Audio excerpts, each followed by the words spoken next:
Bismillahirrahmanirrahim. Assalamualaikum warahmatullahi wabarakatuh. Pertama-tama saya mengucapkan banyak terima kasih kepada Bapak dosen Dr. Asramit Yasin SPI selaku pengampu mata kuliah Sistem Pengolahan Limbah. Sebelumnya, perkenalkan nama saya Yunita dengan stambuk M1B1 19104 dari kelas Ilmu Lingkungan C, jurusan Ilmu Lingkungan, Fakultas Kehutanan dan Ilmu Lingkungan Universitas Halu Oleo. Pada kesempatan ini, izinkan saya untuk mempresentasikan hasil tugas yang berjudul Perancangan Sistem Pengolahan Air Limbah pada Gedung Perkantoran, Studi Kasus MIPA Tower Institut Teknologi 10 November, Surabaya. Pendahuluan, pembangunan secara vertikal merupakan pembangunan gedung bertingkat yang memiliki berbagai fungsi, mulai dari permukiman hingga kepentingan komersial seperti perkantoran yang akan menghasilkan limbah cair berupa grey water maupun black water. Gedung Perkantoran MIPA Tower yang terletak di wilayah Institut Teknologi 10 November atau disingkat ITS, Kota Surabaya merupakan suatu gedung bertingkat 11 yang saat ini masih dalam tahap pembangunan, di mana selain sebagai perkantoran, gedung tersebut juga diperuntukkan sebagai ruang kelas dan laboratorium yang akan menghasilkan air limbah domestik dan laboratorium. Akan tetapi, hingga saat ini gedung perkantoran tersebut belum memiliki unit pengolahan air limbah. Air limbah domestik dari kegiatan mandi, cuci, dan kakus masih dibuang begitu saja ke dalam saluran drainase yang seharusnya untuk air hujan oleh sebagian besar masyarakat. Bahkan, limbah domestik padat sering juga dibuang ke badan air sungai yang akibatnya banyak jenis penyakit yang muncul secara epidemik maupun endemik melalui perantara air. Penyakit yang timbul melalui perantara air disebut waterborne disease. Adapun rumusan masalahnya yaitu yang pertama, bagaimana sistem pengolahan air limbah dengan bak netralisasi, grease trap, bak akualisasi, tangki PET septic, anaerobic filter, dan filter karbon aktif untuk gedung perkantoran MIPA Tower Institut Teknologi 10 November Surabaya agar memenuhi syarat baku mutu effluent. Yang kedua, bagaimana volume pekerjaan, bill of quantity, dan rancangan anggaran biaya yang diperlukan untuk sistem pengolahan air limbah yang direncanakan.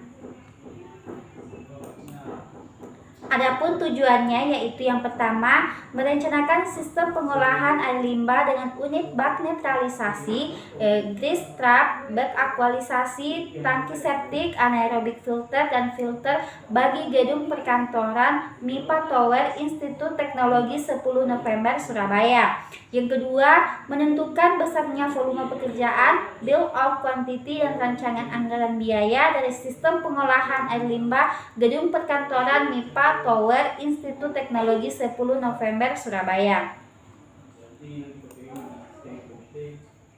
Tinjauan pustaka pada poin A, gambaran umum gedung perkantoran MIPA Tower. Gedung perkantoran MIPA Tower merupakan gedung bertingkat 11 yang terletak di Institut Teknologi 10 November atau singkat ITS Kota Surabaya dan masih dalam tahap pembangunan dengan total luas pembangunan sebesar 17.460 meter kubik yang uraiannya pada masing-masing lantai dapat dilihat pada tabel. Tabel fasilitas dan luas lantai gedung perkantoran MIPA Tower.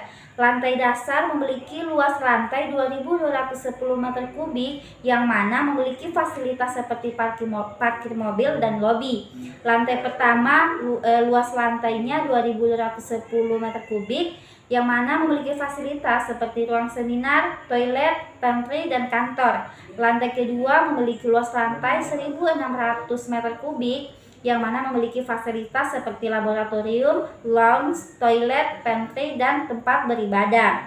Lantai ketiga luas lantainya 1425 meter kubik. Yang lantai keempat memiliki luas lantai 1430 meter kubik. Lantai kelima memiliki luas lantai 1438 meter kubik. Lantai keenam memiliki luas lantai 1425 meter kubik. Lantai ketujuh memiliki luas lantai 1432 meter kubik.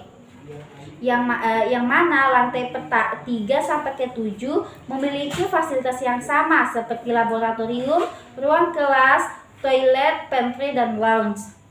Lantai 8 dan 9 memiliki luas lantai yang sama yaitu 1430 meter kubik dan memiliki fasilitas yang sama seperti laboratorium, toilet, pantry, dan kantor. Lantai ke-10 memiliki luas lantai 1430 meter kubik yang mana memiliki fasilitas seperti toilet, pantry, dan ruangan profesor.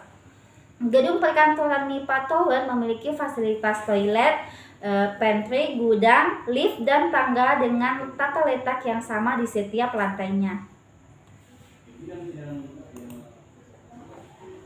Poin B, air limbah. Menurut Peraturan Pemerintah Republik Indonesia Nomor 82 Tahun 2001, air limbah adalah sisa dari suatu usaha dan atau kegiatan yang berwujud cair. Sedangkan menurut Trobanoglou's et al. 2003, yang dimaksud air limbah wastewater adalah kombinasi dari cairan dan sampah-sampah air yang berasal dari daerah pemukiman, perdagangan, perkantoran, dan industri bersama-sama dengan air tanah, air permukaan, dan air hujan yang mungkin ada.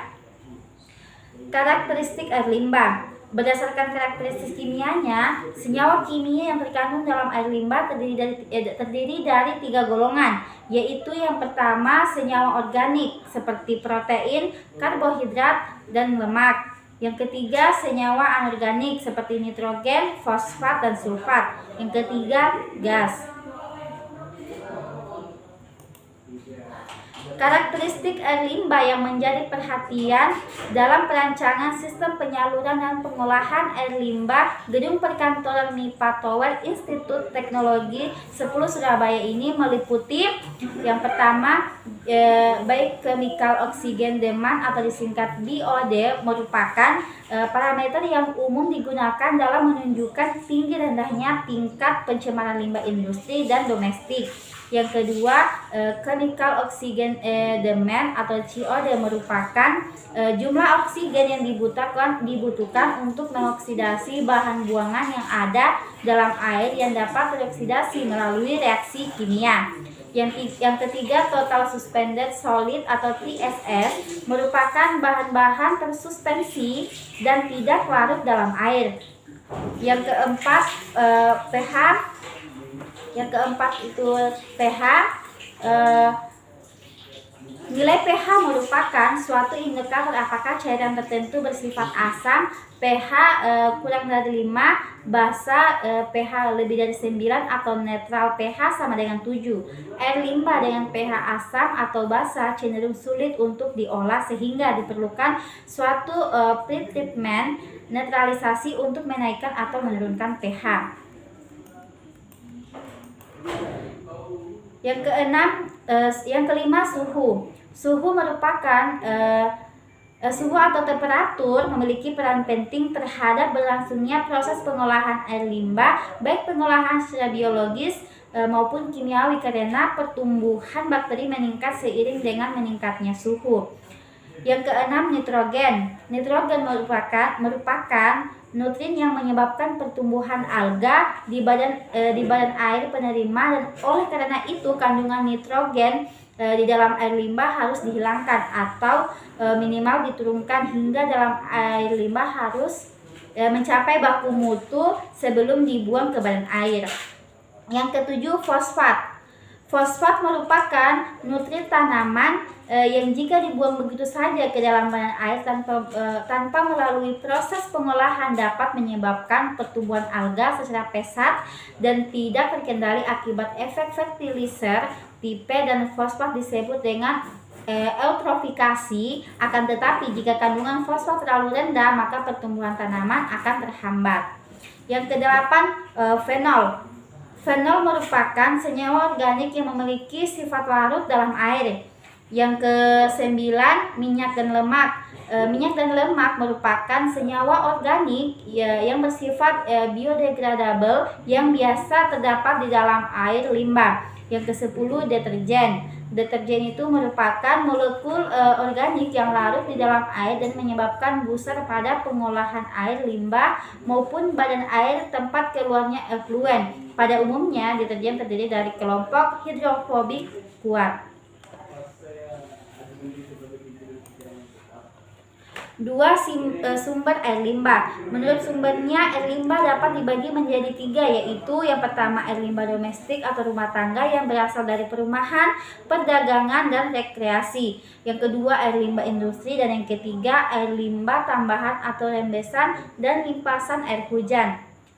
Poin yang ketiga, penentuan debit air limbah. Besarnya debit air limbah yang dihasilkan dapat ditentukan dengan memperhatikan sumber air limbah, besarnya pemakaian air bersih, curah hujan, daya serap, dan keadaan air tanah.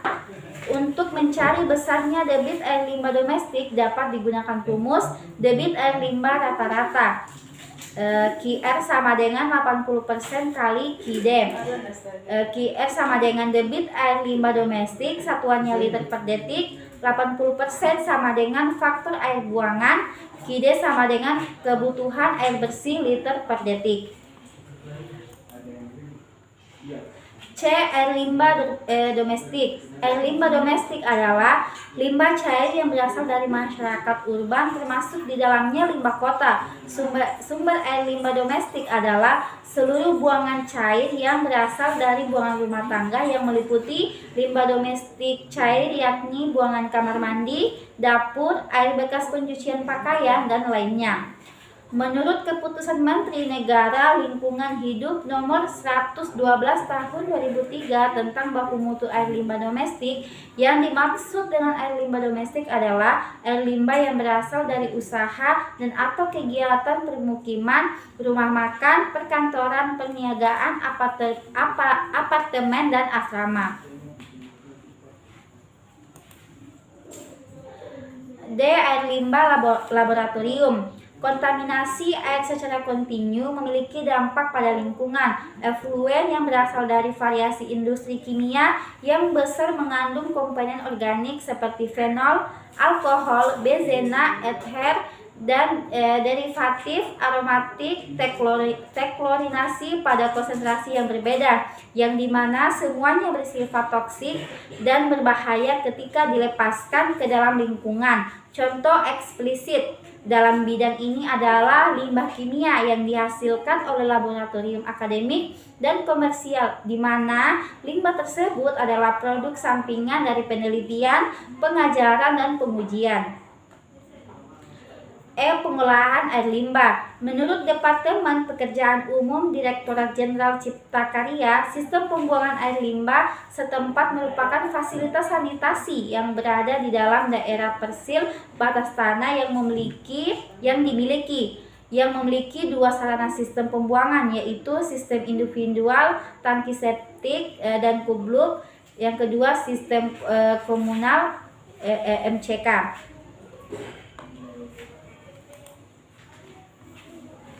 1. Pretreatment limbah laboratorium. Pada umumnya, proses pengolahan limbah laboratorium didahului dengan proses pengolahan pretreatment secara kimiawi, kemudian baru dilanjutkan dengan pengolahan secara biologis. Untuk limbah yang bersifat biodegradable, pengolahan limbah cair secara kimia yang sering ditetapkan adalah desinfeksi, penggendapan material terlarut atau presipitasi, koagulasi atau destabilisasi, koloid, oksidasi dan Eksange netralisasi juga dapat digunakan dalam proses pengolahan kimiawi limbah untuk menetralkan pH limbah yang bersifat asam atau basam. Yang kedua, sistem pengolahan anaerobik.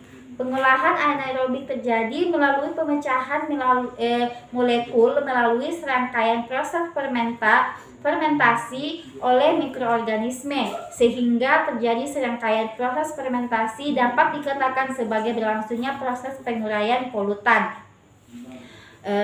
Trobanoglou's et al. 2014 dalam bukunya menyatakan bahwa proses fermentasi pada pengolahan anaerobik berlangsung dalam 4 tahap, yaitu yang pertama hidrolisis, acidogenesis, yang ketiga acetogenesis, dan yang keempat metanogenesis.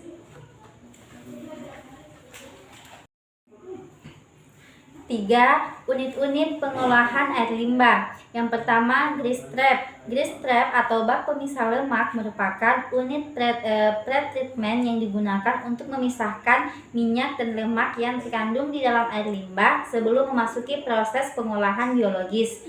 Yang kedua, bak akualisasi. Menurut Trobanoglou's et al. 2003, bak akualisasi adalah suatu bak penampung air limbah agar debit air limbah yang diolah menjadi konstan. Yang ketiga, anaerobic filter. Anaerobic filter atau anaerobic biofilter merupakan unit pengolahan di mana mikroorganisme tumbuh dan berkembang di atas suatu media dengan membentuk lapisan lendir untuk melekat di atas permukaan media tersebut dan terjadi tanpa kehadiran udara atau anaerobik. Keempat, filtrasi. Filtrasi merupakan proses alami yang terjadi di dalam tanah, di mana air tanah melewati media berbutir yakni tanah dan terjadilah proses penyaringan. Proses filtrasi dalam pengolahan air limbah bertujuan untuk menghilangkan partikulat yang tersuspensi dan koloid. Yang kelima, adsorpsi. Adsorpsi merupakan akumulasi konsentrasi di permukaan dan merupakan akibat dari gaya interaktif pada gaya tarik fisik antara permukaan padatan, berpori, dan komponen molekul yang dikeluarkan dari fase Bloom. Pada dasarnya, adsorben dibagi menjadi 3, yaitu adsorben yang mengadsorpsi secara fisik, yang kedua adsorben yang mengadsorpsi secara kimia, dan yang ketiga adsorben yang mengadsorpsi secara kimia dan fisik. Yang keenam, karbon aktif. Saputra 2008 menuliskan bahwa karbon aktif merupakan salah satu adsorben yang mengadsorpsi adsorbat secara fisik. Penggunaan karbon aktif memerlukan 2 tahapan, utama yaitu prosedur pembuatan dan prosedur aktivasi karbon aktif.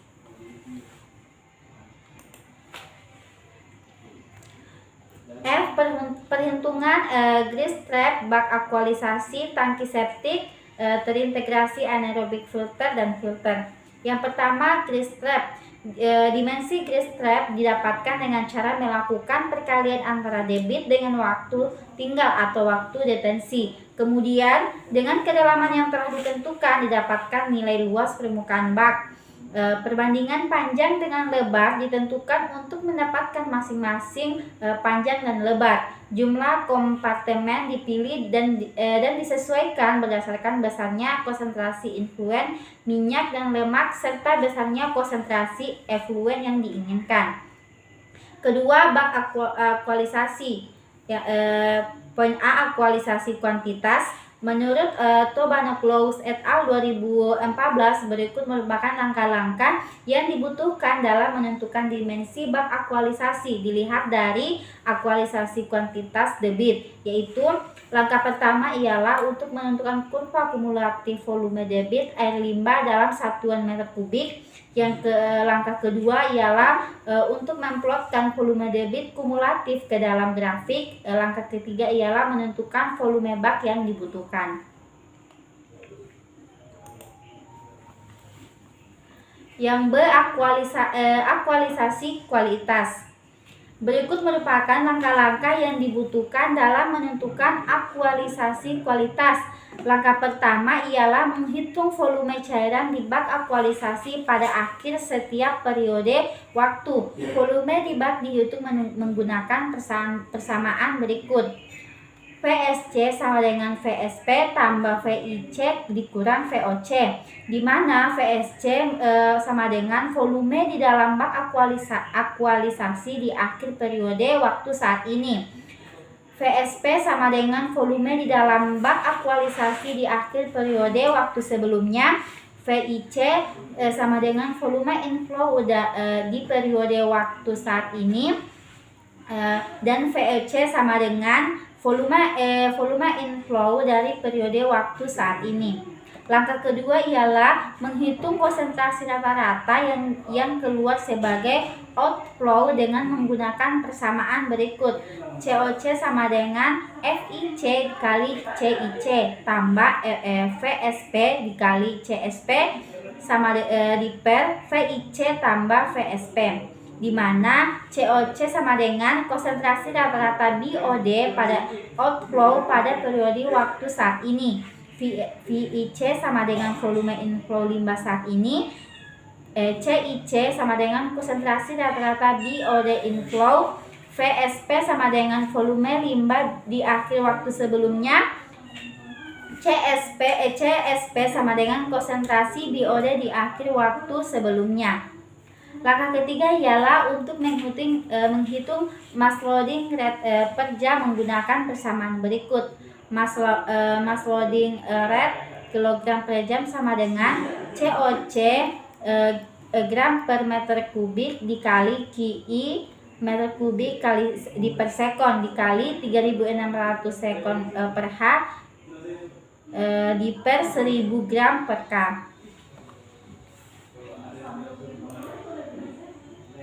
Tiga, anaerobic filter. Pada bagian data umum anaerobic filter dengan tangki septik terintegrasi terdapat kolom debit rata-rata air limbah harian meter kubik per hari, lama aliran air limbah, debit jam puncak inflow COD, inflow BOD 5, rasio COD di per BOD, rasio SS yang dapat diendapkan di per COD, temperatur, waktu pengurasan HRT di tangki septik, removal COD dan BOD 5 di tangki septik dan faktor removal BOD di per COD. Debit jam puncak didapatkan dengan membagi debit rata-rata air limbah harian dengan lama aliran limbah. Yang keempat, dalam menghitung kebutuhan filter, hal pertama yang dilakukan ialah menentukan jenis media filter yang akan digunakan dan rencana bentuk tangki filter. Dalam perencanaan ini, media filter yang digunakan ialah karbon aktif dan pasir silika dengan tangki filter berbentuk tabung atau tong.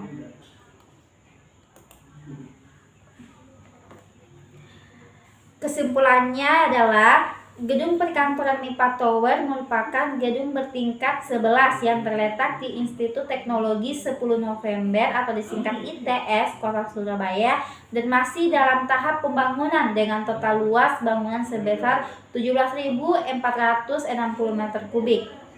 Menurut Peraturan Pemerintah Republik Indonesia Nomor 82 Tahun 2001, air limbah adalah sisa dari suatu usaha dan atau kegiatan yang berwujud cair.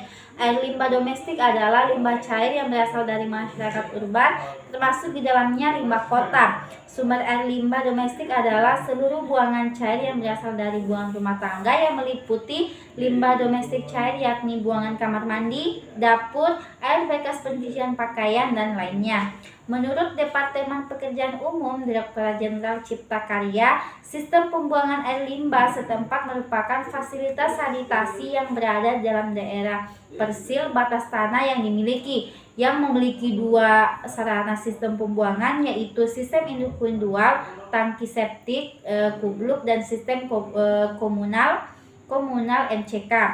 Proses pengelolaan air limbah meliputi pretreatment limbah laboratorium, sistem pengolahan anaerobik, unit-unit pengolahan air limbah, filtrasi, adsorpsi, dan karbon aktif. Dimensi grease trap didapatkan dengan cara melakukan perkalian antara debit dengan waktu tinggal atau waktu detensi. Perhitungan bak akualisasi ditentukan dengan dua cara. Bak bak kuantitas dan bak kualitas. Dalam menghitung kebutuhan filter, hal pertama yang dilakukan ialah menentukan jenis media filter yang akan digunakan dan rencana bentuk tangki filter.